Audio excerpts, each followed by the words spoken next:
Ya, kita berangkat ya ke rumah Rizal Ramli. Oh iya. Ini ya.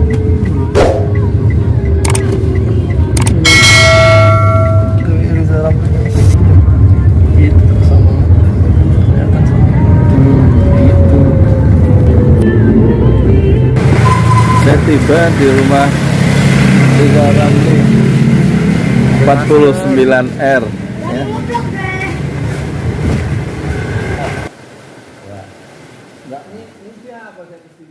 Assalamualaikum warahmatullahi wabarakatuh. Waalaikumsalam. Masya Allah, alhamdulillah. Di rumah kita manggilnya Bung, Pak apa Bang? Bung aja. Bung. Lebih demokratis. Kemungkinan jadi presiden bisa. Amin. Tapi kalau Bang paling gubernur. Kalau kita manggil Pak sama-sama tua.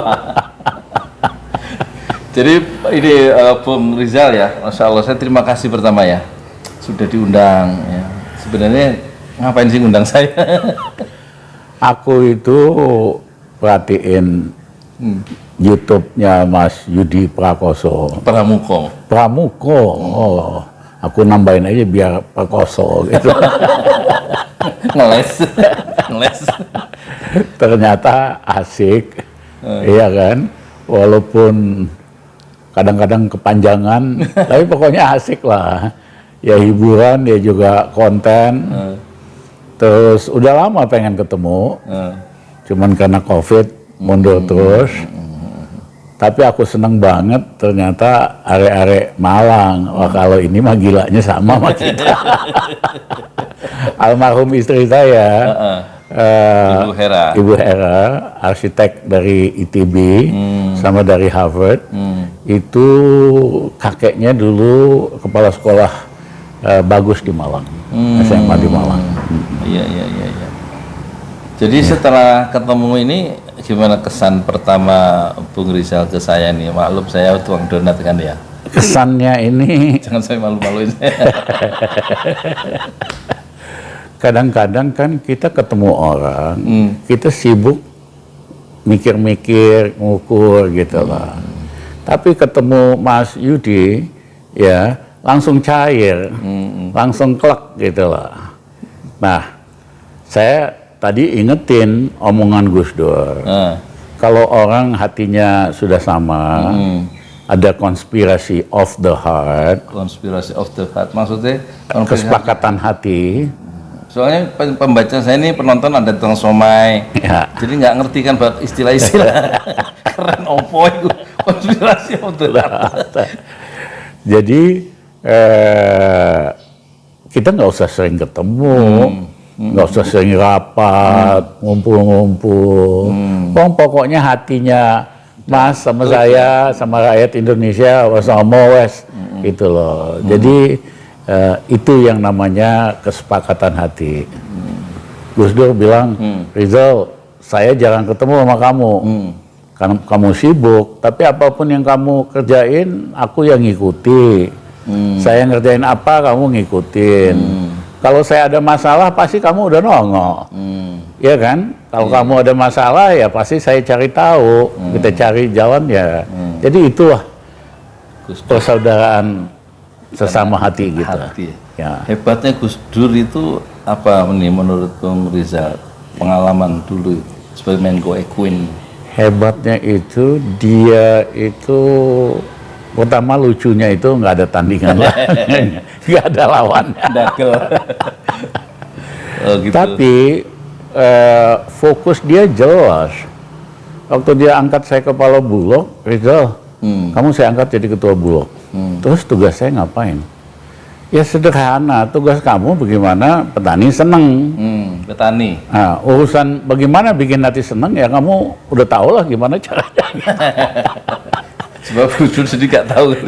Nah kalau pemimpin memang itu Mas, arahnya aja visi. Visi besarnya ya. Visi besarnya, ya kan? Jangan import, ya kerjain terserah bagaimana caranya gitu loh. Nah kalau ini pemimpin visinya kagak jelas hari ini. Siapa? Mencelak-mencelek. Siapa? Ya temennya sampean lah. Nggak berani nyebutin. Temennya sampean itu loh. Maksudnya yang Iya. di sekarang maksudnya. Ya yang kalau ngomong ke kiri, tindakan ke kanan. Gitu loh. Mencela-mencela maksudnya. Iya bukan hanya mencela-mencela Mas. Kalau mencela-mencela kan cuma omongan. Yang bahaya itu kan tindakan, kebijakan. Iya, Misalnya pidato, kalau pidato tidak akan import, akan kurangi import. Tindakannya import jor-joran. Iya. Anak buahnya cari komisi. Oh. Iya kan? Jadi kalau mencela-mencela emang nggak ngerugin orang lah. Kalau ini ngerugin Tindakannya rakyat beda bangsa dengan kita. apa ucapannya ya? Ucapannya. Oh gitu. Jadi kalau emang nggak boleh itu kalau pemimpin beda tindakan sikap sama ucapannya. Pemimpin mesti sama kata dan tindakan. Contoh aja lah di Inggris Mas. Itu Perdana Menteri Inggris Boris. Dia kan waktu awal COVID bikin peraturan. Nggak boleh gini, nggak boleh pesta di rumah. Taunya dia pesta bolak-balik di rumahnya. Nah, terus? Langsung mau di-impeach. Ya kan, di parlemen Inggris. Untung lolos lah. Padahal yang diundang di pestanya cuma orang berapa, 20 gitu lah. Jadi itu contoh sederhana. Kalau Jepang juga sama, pemimpin misalnya waktu itu Perdana Menterinya bilang makan malam, ngundang temennya, stafnya lupa bayar pakai uang negara. Uang makannya cuma orang 10 lah, paling berapa lah, $5.000. Tapi habis di media dan dia malu hati akhirnya ngundurin diri. Ya. Jadi itulah ciri-ciri negara maju. Pemimpinnya Jepang itu sama Inggris tadi. Jepang, Inggris, lain-lain malu hati kalau antara kata-kata dan tindakannya beda gitu loh. Nah sekarang emang Indonesia beda. Oh Indonesia bukan beda lagi. Nyata. Ya, Nyata bedanya bukan nyata, ampun-ampun bedanya. Terus gimana ya, susah juga ya gitu pemimpin ya. Bikin kita kesel gitu maksudnya. Bukan hanya kesel, bikin kita rakyat kita susah. Ya, misalnya contoh lah yang rame nih minyak goreng. Nah, Udah 6 bulan aja masalah gitu nggak beres. Padahal Indonesia kan penghasil minyak sawit paling besar di dunia. iya. Nah, yang kedua bikin susah rakyat kan. Harusnya cuma bayar berapa, 12.000, mesti bayar 2 kalinya. yang bikin susah tuh sebenarnya Pak Luhut atau Pak Jokowi? Nggak pernah putih drama ini. Situ itu mancing-mancing Ya, kerjanya. supaya jelas ini kan. Kan ada analisa gini Bung, Ya. misal, nggak bisa tuh ngelawan oligarki cuma Ya. ngomong doang. Pak Luhut disasar gitu. Itu betul nggak akan bisa dia nurunin minyak goreng atau mindahin kantor, mungkin bisa kantor utama dari Singapura ke Jakarta, tapi kebijakannya nggak bisa diubah lah. Kalau dia nggak berani Nggak berani. mendisiplinkan Pak Luhut lah, ya kan? Kok bisa? Nggak Ya berani. Pak Luhut banyak ininya, banyak rahasianya segala macam Jokowi ada di dia gitu lah, Oh itu. ya kan? Jadi dia berani ngelawan Pak Luhut, ngelawan Mbak Mega demi belain Luhut misalnya, iya kan? Kelihatan lah siapa yang presiden, siapa yang anak buah kan? Udah kebaca. Kelihatan. Maksudnya Pak Luhut itu the real presiden sebenarnya ya? Ya de facto Oh, de presiden. facto. Iya, Dulunya Pak Jokowi. Ya, saya 3 hari setelah Pak Mahfud nggak jadi wapres, ya kan? Datang ke sini Siapa? curhat lah Pak Mahfud. Yang diganti Pak Ma'ruf Amin itu? Ya, Padahal kok- jasnya udah jadi. ya jasnya udah jadi, udah ganti baju. Pak Mahfud ke sini. Ya makan siang sama saya di sini, ya kan? Rupanya teman dekat ya. Ini teman lama lah. Padahal suka saya kritik di video saya. Oh nggak apa-apa. Ya dia pokoknya curhat, ya kok dipermalukan. Ya soalnya kan gini, di mata Mbak Mega di kantong kanannya Pak Luhut udah ada Presiden Jokowi gitu loh. Masa mau nambah lagi orangnya Pak Luhut, Pak Mahfud di kantong kiri. Makanya kan Mbak Mega selalu pidato, Pak Jokowi ingat sampean itu pegawai partai.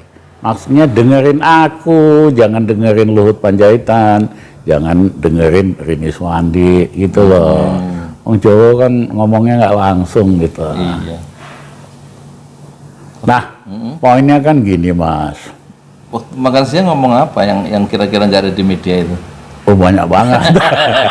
Bocor itu apa bocor? Oh, jangan. Kan itu bagian dari itu toh, Bu Riza, bagian dari sejarah politik Indonesia modern kita. Nanti aja kalau orangnya udah Meninggal. cukup umur. Cukup umur. Ini kalau ada umur, kalau nggak ada belum sempat cerita ya. Iya. Oh gitu. Nah, poinnya kan gini Mas. Gitu. Yudi, Mas Yudi, aku tuh suka ganti Yudo, Perkoso. Yudi Pramuko. Nah, ini Pramuko. Di negara demokrasi biasa kalau pemimpin itu berkuasa wibawa sampai kira-kira 6 bulan sebelum berakhir. 6 bulan sebelum berakhir dia istilahnya itu lame duck, bebek lumpuh. Karena wibawanya udah nggak ada, orang udah nggak dengar, anak buah juga udah ogah-ogahan. Nah saya yang prihatin, Mas Jokowi ini kan masih 2,5 tahun lalu lagi. Udah nggak didengar. Tapi dia udah jadi lame duck, udah jadi bebek lumpuh. Kebijakannya nggak efektif, kemudian wibawanya juga kalau dilihat di sosial media kan dijadiin bahan ledekan aja sama orang. Masya Allah. Iya. Iya kan, belum pernah loh presiden Betul. kayak begini. Dicaci, ya begitulah. Nah. Diledek ya. Tapi buat Indonesia, kalau buat Mas Jokowi sendiri ya nggak apa-apa, tetap puasa, tetap nikmatin, ya kan? Kan dia paling hobi tuh Mas. Mas Jokowi jadi event organizer buat menaikkan citra dia sendiri gitu loh. Iya. Pokoknya setiap hari ada event lah. Ya kan keliling Indonesia Masuk sini, terus ya. sana, sono. Jadi presiden merangkap event organizer. Bukan saya ngomong lo ya. Turun derajatnya loh presiden kita. Iya, habis sibuk sama kalau presiden yang benar, yang dulu-dulu sama di seluruh dunia kan sibuk mikirkan kebijakan, bagaimana rakyatnya lebih makmur, lebih cerdas. Jadi bukan dia sibuk bikin event organizer supaya pencitraan terus-menerus gitu, sembari lempar-lempar barang. Mas Yudi, kalau Mas Yudi ya punya uang nih 10 juta, kita berdiri di pojok jalan sana, lempar duit 10.000, populer enggak? Populer enggak? Iya. Populer banget, orang di Mampang itu senang banget. Ada orang Menurut saya nggak pantas ya presiden lempar-lempar itu Iya, ya. Menurut saya nih, gimana menurut Bung Rizal? bukan hanya nggak pantas, itu penghinaan kepada SBY nggak rakyat. pernah, Gus Dur nggak pernah seperti itu kan ya? Ya. Habibie nggak pernah, apalagi Pak Harto ini Itu penghinaan buat rakyat kita. Tapi memang rakyat kita miskin, butuh, ya senang-senang aja. untung sepedanya nggak dilempar ya. Yang ditunggu sama rakyat, mersinya dilempar gitu lah itu. Nah kembali ke Kembali ke tadi, jadi buat Mas Jokowi sendiri kuasa jadi lame duck 2,5 tahun mah nggak ada masalah, dia enjoy aja kan kekuasaan. Tapi rakyat kita kasihan amat, bangsa kita kasihan banget, karena harusnya kan banyak masalah bisa diselesaikan. Iya. Ya asal presidennya betul-betul presiden yang efektif, yang bekerja untuk rakyat. Tapi kalau cuma lame duck, ya udah jadi joke aja, jadi apa gitu. Masalahnya kan Bung Rizal itu dulu kan milih toh Pak Jokowi, yang milih kan Bung Rizal juga itu. Enggak, saya tahun 2000 berapa 14 ya, saya nggak milih siapapun, 19. netral. 2019 saya pilih Mas Bowo. Yang masuk istana itu. Kok situ masuk istana? Itu masuk istana. Gimana? Itu ada pertanyaan di masyarakat. Dulu kita bela-belain, dia sekarang masuk istana. Wala kalam, wala salam. Nggak permisi, nggak mengucapkan salam masuk gitu. Gimana itu menurut etika politik, Bung Rizal? Ya itu pilihan ya. Pilihan ya. Iya kan. Pertanyaannya sebetulnya bukan di dalam sama di luar loh Mas. Saya ini udah bolak-balik di dalam di luar. Oh gitu. Yang penting di dalam bisa nambahin nilai tambah nggak? Bisa ada manfaatnya apa enggak? Bisa nggak itu Pak Prabowo sekarang? Menhan. Ada satu hal yang beliau lakukan lumayan. Ya, waktu itu habis dilantik, panggil saya, ya saran saya markup pembelian peralatan militer yang biasanya luar biasa, ratusan persen, diturunkanlah 10% aja. 10%. Ya, itu biasa lah. Apa bisnis kayak gitu, walaupun di luar negeri, negara maju sih 3%, 5%, kira 10%. Karena sebelumnya biasanya ratusan persen di kita. markup, ya, ya kan. Beliau Pak Prabowo setuju dan lakukan, ya kan. 10%. Setiap pembelian di atas 10% dia nggak setujui. Oh, gitu. Nah itu dia ngehemat kalau nggak salah sih. Hampir 5 miliar dolar tahun pertama, besar juga. Ya. Banyak yang protes ya, pemain-pemain lama ya. Banyak yang protes tapi diem juga karena kalau dibuka kan malu semua nanti. Markupnya kan ratusan persen. Terus ada yang saya datang ke sini ada persiapan sedikit nih, Bung Rizal, soal itu kenapa Bung Rizal itu terpental dari kabinet Jokowi. Orang sehebat Bung Rizal ya, secara rekam jejak itu kan bisa menaikkan keuntungan BUMN gitu ceritanya dulu ya. Tapi kok orang seperti itu apa ini dimusuhi sama JK dan Luhut? Saya nggak tahu ya. Kira-kira apa menurut Pak Sudi? Ya soalnya gini, sebagai seorang intelektual bebas gitu, Bang Rizal kan ya, track recordnya terus memihak rakyat, memihak pro rakyat yang tidak pro penguasa, terus berhadapan dengan dua pedagang itu. Nah ini persoalannya kan. Jadi pada waktu itu salah satu adalah Pak Yusuf Kalla. Kasus apa? Karena saya bilang dia itu rajanya peng-peng. Peng-peng itu apa? Peng-peng itu pengusaha merangkap jadi penguasa. Oh, peng-peng. Nah dua-duanya profesi mulia loh Mas. Jadi pengusaha itu mulia, jadi penguasa mulia. Tapi kalau dirangkap oleh satu orang, merugikan negara, merugikan rakyat, dan menciptakan kompetisi yang tidak fair. Kalau di luar negeri nggak boleh, harus milih salah satu. Kalau Mas orang bisnis, begitu diangkat jadi menteri, nggak boleh ngurusin perusahaannya.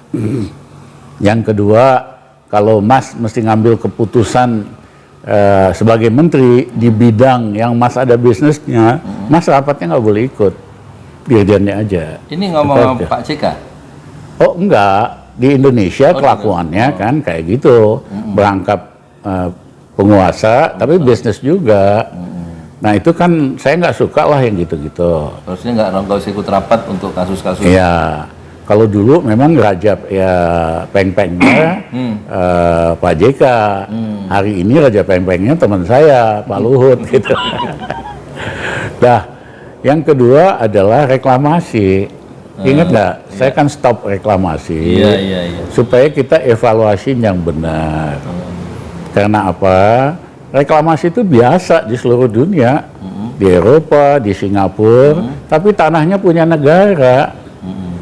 Ini kan swasta semua, ya kan? Dan tanahnya kan punya Pemprov DKI itu, pantai utara itu. Pulaunya enggak Mas, pulaunya udah dibeli. Pengembang lah, konsesinya kepada pengembang, ya kan? Nah dua-duanya ini terganggu lah, taipan reklamasi lobby, ya kan, lewat Ahok supaya kita diganti, ya Pak Yusuf Kalla juga, karena banyak proyek dia dan keluarganya kita batalin sebagai Menko. Karena ini proyeknya Pak Yusuf Kalla, ya kesel lah kan.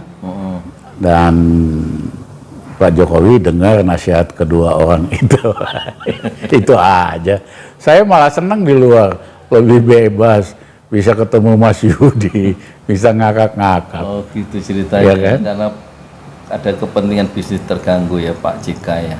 Iya, Akhirnya sang Raja Wali di kabinet ya. iya kacau. Biasanya dia sangat dominan di sidang kabinet. Begitu ada kami, karena dibahas kan, pembahasan-pembahasannya, akhirnya Pak Jokowi Presiden banyak dengar kesimpulan saya, itu jadi kesimpulan kabinet. Terganggu ya karena sehabis Dua orang itu yang merasa terganggu. ya habis itu kan Pak Jokowi pecat 6 menterinya Pak Yusuf Kalla kan. Oh gitu. Tapi Pak Jokowi tetap menganak-emaskan JK dan menyingkirkan Bung Rizal. Perasaan gimana waktu itu? Kok saya disingkirkan gitu? Enggak, saya sih Dari the heart apa? Your deep heart. saya masuk keluar pemerintahan kan udah banyak banget Mas. Iya kan? Dan ditawarin jadi pejabat itu mungkin orang Indonesia paling banyak ya. Ingat kabinet terakhir Pak Harto. Pak Harto minta saya ketemu dia lewat iparnya Mas Soeharjo. Saya mau ditawarin menteri. Memang terima kasih, saya lebih bagus di luar aja. Nah waktu Pak Habibie jadi presiden, saya diminta ketemu Pak Habibie karena Pak Amin Rais sama Pak Baromuli ngajuin saya jadi Menteri Keuangan Pak Habibie. Saya nolak karena saya bilang saya menganggap Pak Habibie masih keterusan Pak Harto lah, ya kan? Iya. Saya orang yang sangat prinsipil sebetulnya. Iya. Nah, habis itu waktu Gus Dur terpilih jadi presiden, Gus Dur maunya Menteri Keuangannya Rizal Ramli. Pak Wiranto, Mbak Mega maunya Rizal Ramli.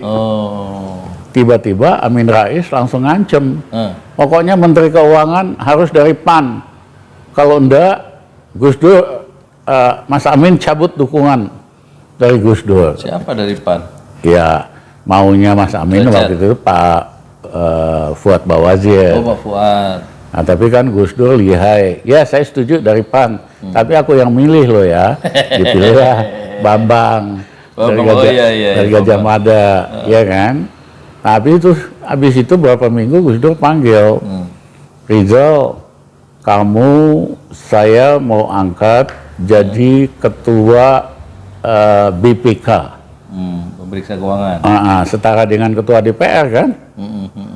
Wah Gus, itu buat orang yang udah umur 60 tahun Gus. Saya masih 42 tahun. Waktu itu ya?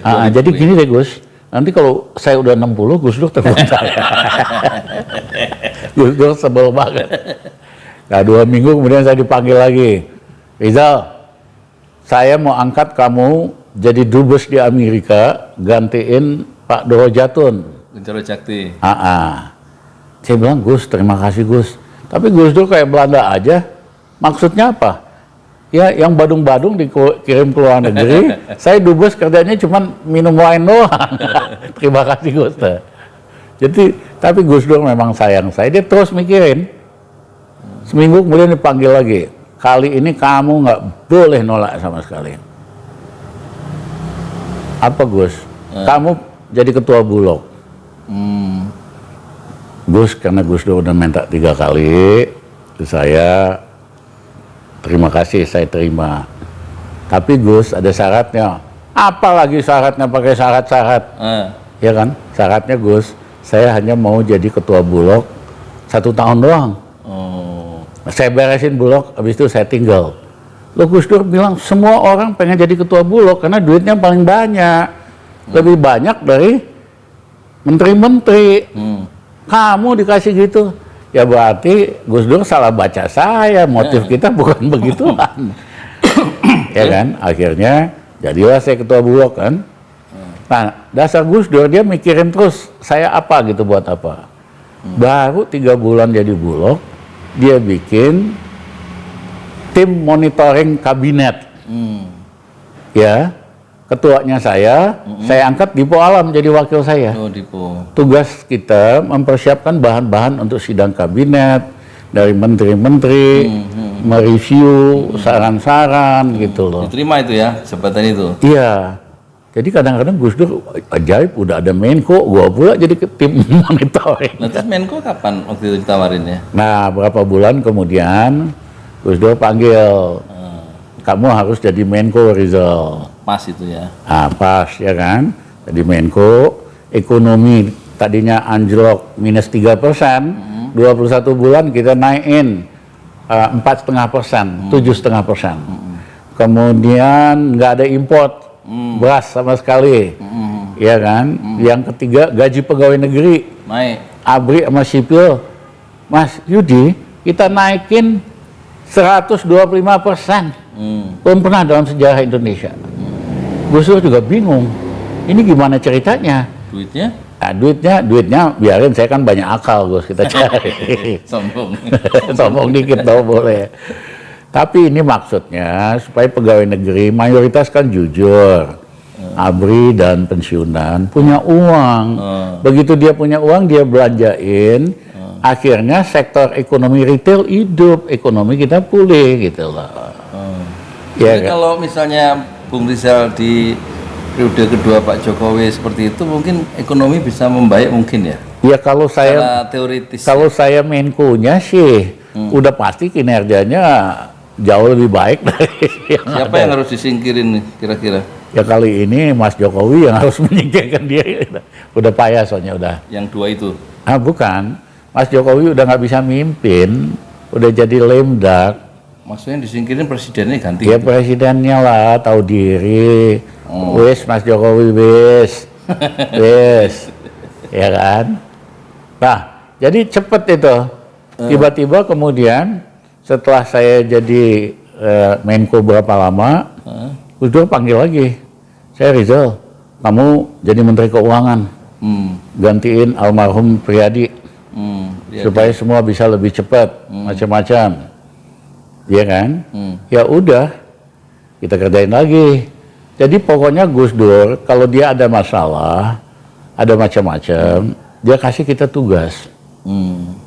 Ya, misalnya saya ketua Bulog, saya pikir kerjaan saya kan cuma ngurusin Bulog. Kalau taunya ada aja.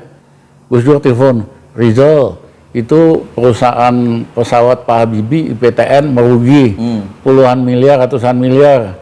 Ya, kamu beresin gih.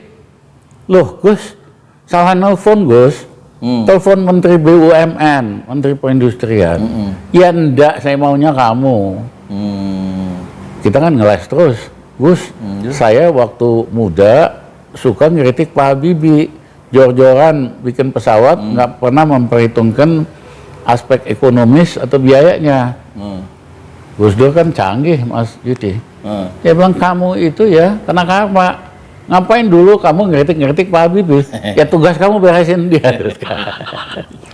Akhirnya kita beresin, kita ganti paradigmanya supaya jadi competitive aircraft industry, industri penerbangan yang kompetitif. Yang kedua, kita ganti direksinya dengan kader Pak Habibie yang muda. Yang ketiga, kita ganti namanya dari IPTN jadi Dirgantara Indonesia. Itu isi apa idenya Bung Rizal ya, betul. nama Dirgantara Indonesia. Ya, kemudian menjadi baik dan sebagainya. Nah, kalau yang proyek-proyek yang apa istilah Pak Bung Rizal itu mangkrak atau kemungkinan mangkraknya besar dan perencanaannya nggak jelas seperti apa itu IKN itu gimana nyetopnya atau gimana memperbaikinya? Kalau itu sih gampang. Mas Jokowi nggak jadi presiden ya kita stop. Gitu. Proyek ngada-ngada itu, ngada-ngada dan nggak benar. Jadi kalau tujuannya ya untuk membuat daerah lebih maju supaya tidak terfokus di Jakarta saja. Caranya bukan dengan bikin istana, caranya seperti yang kami lakukan zaman pemerintah Gus Dur, yaitu kita bikin undang-undang tentang alokasi umum, bagaimana membagi subsidi dari pusat ke daerah-daerah, provinsi dan kabupaten. Ada rumusnya berdasarkan jumlah penduduk, berdasarkan luas. Yang kedua, kita bikin undang-undang tentang alokasi khusus, yaitu provinsi dan kabupaten yang menghasilkan minyak bumi dan gas dapat persentase ekspor. Itulah kenapa Kaltim maju, Samarinda, Balikpapan maju, karena ada uang dari alokasi khusus. Riau kenapa maju? Jadi kalau kita betul-betul mau bikin daerah maju, sederhana, kita ubah undang-undang alokasi khusus. Misalnya daerah penghasil ikan dapat sebagian dari persentase ekspor ikan, ya kan? Maka daerah NTT bakal maju, Maluku maju, Kepulauan Riau, lautan bakal maju. Kemudian daerah-daerah penghasil mineral, apakah itu nikel, apakah itu emas, atau biji besi, dapat persentase dari ekspor. Maju, ini dampaknya ratusan kali dari istana yang cuma bagus buat selfie doang gitu loh. Ya, jadi Mas Jokowi mohon maaf, Mas Jokowi tidak presiden, ya kita batalin lah ini, kita pakai uangnya buat bikin rakyat Indonesia lebih makmur. Yang batalin mesti presiden baru ya? Ya kita lah rame-rame, kita kan bisa batalin dari luar juga, siapapun presidennya, atau dari dalam kita sebagai presiden, ya kan? Itu kan ini, Bung Rizal, masih ada keinginan jadi capres, wapres atau gimana?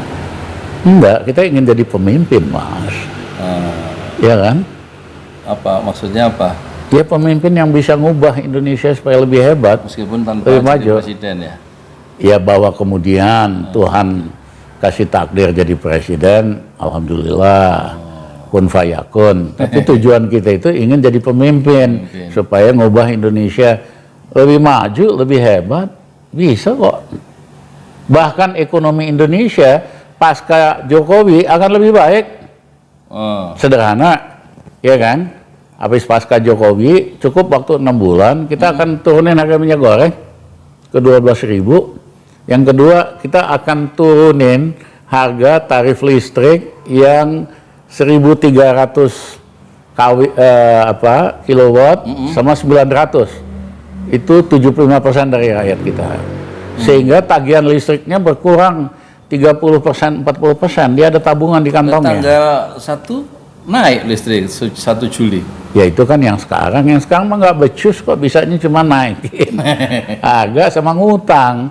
Ilmunya cuma itu kan, ngutang, naikin harga, naikin tarif, nggak ada kecanggihan sama sekali. Oh, gitu ya. Ya, yang ketiga kita subsidi LPG yang 3 kg. Untuk rakyat itu untuk ya? rakyat, supaya di kantong rakyat ada uang, supaya ekonomi rakyat hidup kembali. Gitu. Ini soal ekonomi rakyat gini, Bung Rizal, itu teman-teman saya yang pedagang itu ngeluh ya, ini uang pada kemana ya, nggak ada yang beli dagangan mereka itu, kemana itu penjelasan secara ininya, agak canggih lah kira-kira gitu. Mas Yudi, ini kan utang pemerintah udah banyak banget. Buat bayar pokoknya setahun 400 triliun. Pokoknya aja ya? Bunganya 370 triliun. Ya, cicilan. Yang 407 Ya, cicilan. Nah, cicilan pokok. Cicilan bunganya 370 triliun. Setahun? Nah, untuk bayar bunganya aja, dia mesti minjem. Jadi ini bukan gali lubang tutup lubang, gali lubang tutup jurang. Nggak bisa ini ya? Iya kan, nggak kebayang ketutup ya? kalau Mas ngutang buat keluarga, bunganya aja mesti minjem. Ya kan?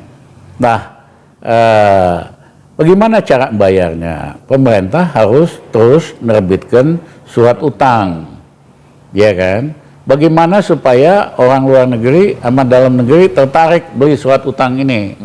Ya harus dikasih bunga atau yield tinggi sekali, 6,5%. Jadi kalau Mas punya uang, ditaruh di bank, bunganya kan cuma kurang dari 3%. Iya, iya. Mas beli sun, yieldnya 6,5%. Menarik ya? Nah, yang kedua dijamin berapapun, berapa ratus triliun pun, kalau di bank yang dijamin kan cuma 2 miliar.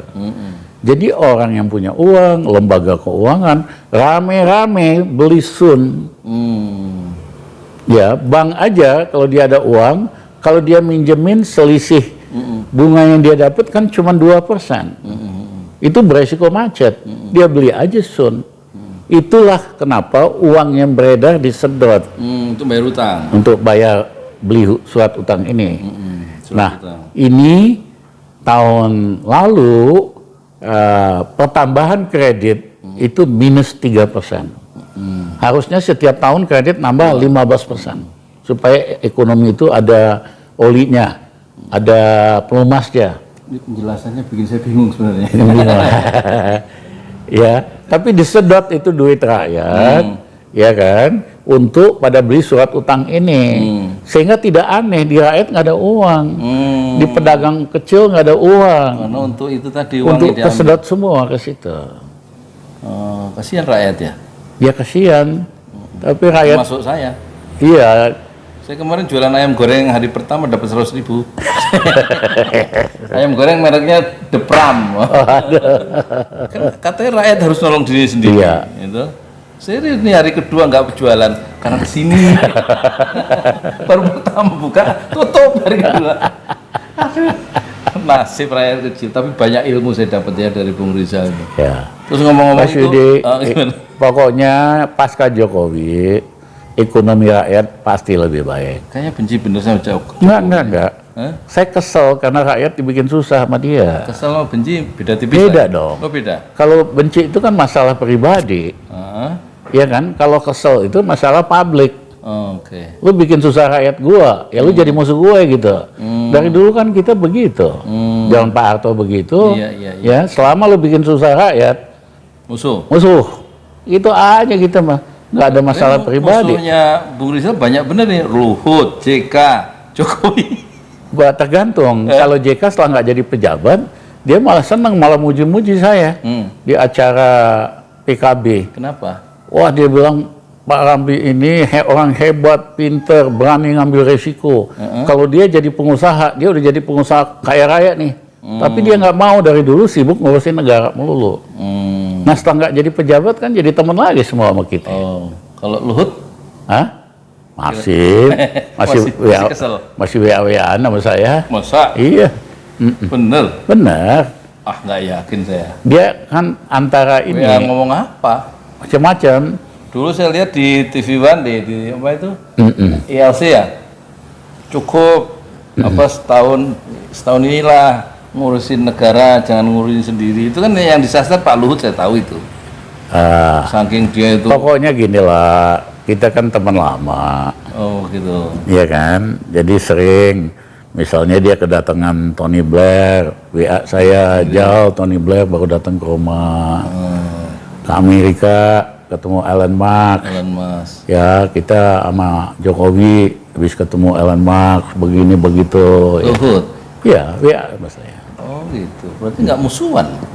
Makanya jangan ini, kita di musuh. Maksud saya dari segi kebijakan. Secara pribadi nggak ada masalah. Tapi yang kita musuhi itu kebijakan yang merugikan rakyat gitu loh. Jadi kebijakan Pak Luhut tetap merugikan rakyat. Banyak. Banyak. Ya.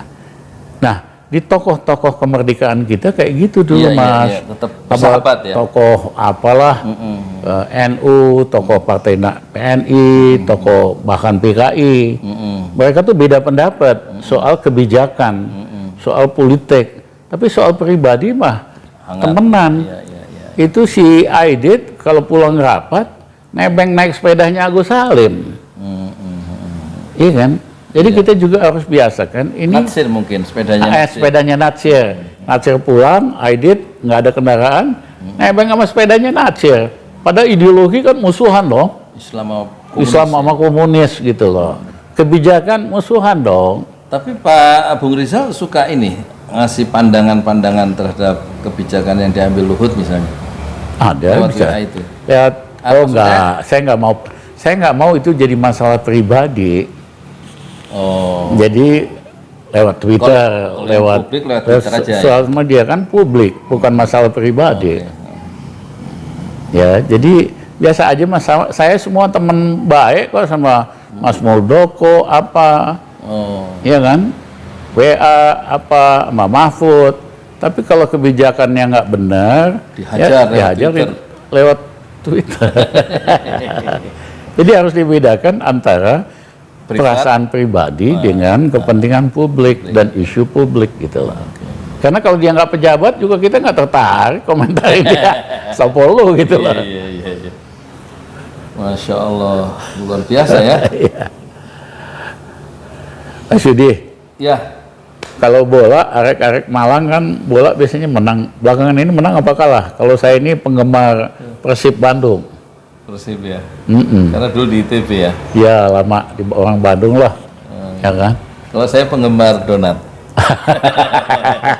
Beda. Kita beda kelas. Kalau ini kelas apa elit. Kalau Oh, saya jangan kelas gitu. intelektual, tuh. Kalau Iya. saya apalah. Mas Yudi. Jadi masalah waktu Pak Mahfud itu bubarkan FPI gimana? Pandangan politik. Pandangan saya secara umum begini, kalau Islam atau orang Islam atau Kristen atau siapapun yang mau melakukan tindakan terorisme, lembaga anti teroris Indonesia udah punya daftarnya kok, tinggal ditangkap aja. Ya, tapi jangan semua ngejelek-jelekin Islam. Istilah saya pertama kali memperkenalkan di Indonesia 2 tahun yang lalu istilah Islamophobia. Islamophobia. Jadi sengaja Islam itu diobok-obok terus, diganggu terus, dipakai alat untuk mengalihkan isu. Isu ekonomi. Ya, isu ekonomi, isu kesusahan rakyat, ya kan? Dan memang sebagian rakyat kita gampang dipancing. Misalnya abangan, nasionalisme sempit, minoritas, takut dengan wah ini semua Islam akan jadi Taliban, kita akan jadi Afghanistan, akan jadi kayak di Syria. Padahal itu kan nggak benar.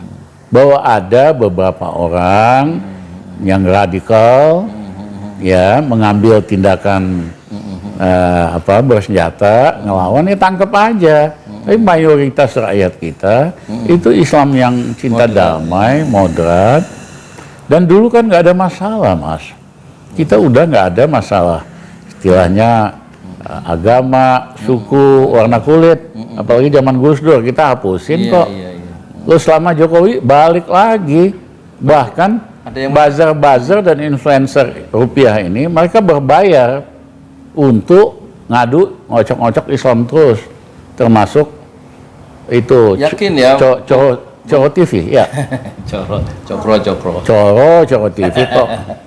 Itu yakin ya? Yakin. Bang Rizal mereka itu berbayar. Berbayar ya? lah. Yang bayar siapa? Ya kalau disebutin nanti rame lah.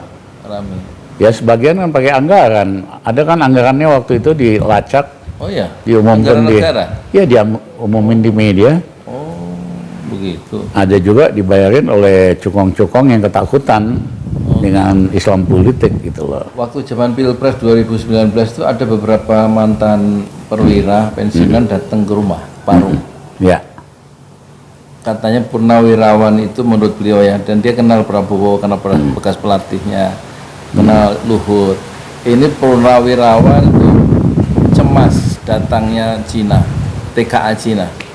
Kata purnawira kata orang yang datang tadi. Tapi mereka itu nggak bisa apa-apa. Gimana ini soal tenaga kerja asing ini, Bang Rizal? Yang kelihatannya isu yang sensitif. Dari dulu ya, kita perusahaan asing kan banyak di Indonesia. Tenaga kerja asing juga banyak. Ya, dari Eropa, dari Jepang, dari Korea. Tapi jumlah pekerja yang mereka bawa sedikit sekali. Misalnya paling 20 orang lah, itu juga udah kebanyakan. Bagian keuangan, bagian teknis, bahkan cuma 5 orang. Kira-kira sekarang berapa? Hari ini banyak sekali kalau perusahaan-perusahaan dari Cina, dia bawa tenaga kerjanya, termasuk tenaga kerja yang unskilled, pekerja biasa. Sehingga rakyat Indonesia dapat apa dari keberadaan perusahaan Cina? Satu, mereka pajak dibebasin. Nggak bayar pajak? Ya, atau dikasihlah keringanan holiday, pajak. Yang kedua, ya kan, tenaga kerjanya dari mereka semua. Iya, iya. Terus kalau perlu barang-barang apa, mereka pasok dari Cina semua. Iya. Jadi tempatnya aja yang di Indonesia. Dan pemerintah ini nggak punya nyali buat membatasin tenaga kerja Cina yang masuk ke Indonesia. Harusnya presiden ya yang punya kebijakan itu ya. Atau Departemen Perdana terkait. Menteri Mahathir di Malaysia bikin aturan. Sebelumnya juga zaman Najib banyak tenaga kerja Iya, Cina. iya. Najib. Waktu Mahathir kuasa lagi, dia tetapkan tenaga kerja Cina hanya boleh 5% dari total tenaga kerja yang dilakukan. Supaya nggak jadi masalah sosial politik. Nah, pemerintah Indonesia kan juga bisa ya ngomong sama Xi Jinping buat kebaikan semua maksimum 3%. Bisa kok. Harusnya. Ya, tapi memang nggak pede, ya kan, nggak punya nyali ngomong sama Xi Jinping, ya itu yang terjadi. Atau nggak ada Nah. penasehatnya Pak Jokowi ya kira-kira di istana itu? Ya mungkin Kalau juga. kalau Bung Rizal di situ kan mungkin beda ya kebijakan Pak Jokowi itu ya. Udahlah Mas, kalau dia udah ganti nanti kita ubah. Satu, kita cek betul, kan banyak warga negara palsu nih, abal-abal Cina ya? warga negara Cina pakai KTP resmi.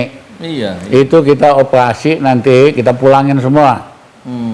Ya kan? Yang kedua, saya ngomong sama Xi Jinping supaya maksimum hanya 3%. Bisa kok. Bisa ya. Demi kebaikan semua. Tidak jadi nanti masalah sosial politik dan kerusuhan. Pemimpin itu mesti memperjuangkan kepentingan nasional dan rakyatnya di mata pemimpin-pemimpin asing. Bukan manut aja. Ini kok kerjanya manut mulu. Mesti belajar dari arek-arek Jawa Timur ini. Oh gitu ya.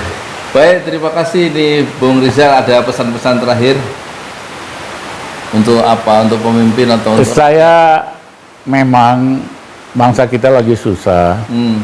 Kehidupan rakyat biasa juga susah banget. Tapi di setiap akhir kegelapan pasti ada cahaya terang. Cahaya terang itu kapan terjadi? Ya kalau Mas Jokowi udah mundur atau mengundurkan diri. Nah kita perbaiki dah itu. Ekonomi rakyat kita perbaiki. Kebijakan tentang TKA Cina kita benerin. Ekonomi gampang kok kita pulihkan. Dari sekarang berapa? Tumbuh 7% tahun pertama. Tahun kedua bisa tumbuh di atas 10% supaya kita bisa ngejar negara lain di Asia. Utang-utang kita negosiasikan supaya pokok dan cicilannya itu berkurang jadi setengahnya. Ada caranya dan kami pernah lakukan zaman dulu. Jadi hidup rakyat kita, bangsa kita akan jauh lebih baik seandainya Mas Jokowi mundur. Jadi Mas Jokowi sing eling lah, wis sampean 7 tahun udah bikin dinasti anak-anak, KKN, Pak Harto aja baru setelah 15 tahun. Wis lah wis, ya cukup sudah, too much. Mas, ini ucapan yang berani sebenarnya ya. Enggak, karena aku di dekat Mas Yudi aja jadi ikut berani. Ya itu ya perjumpaan kita. Moga-moga ada apa mendapatkan enlightenment ngerti nggak, pencerahan ya. Terima kasih Pak Turun sangat ya. Pak Turun. Assalamualaikum warahmatullahi wabarakatuh. Salam. Masya Allah.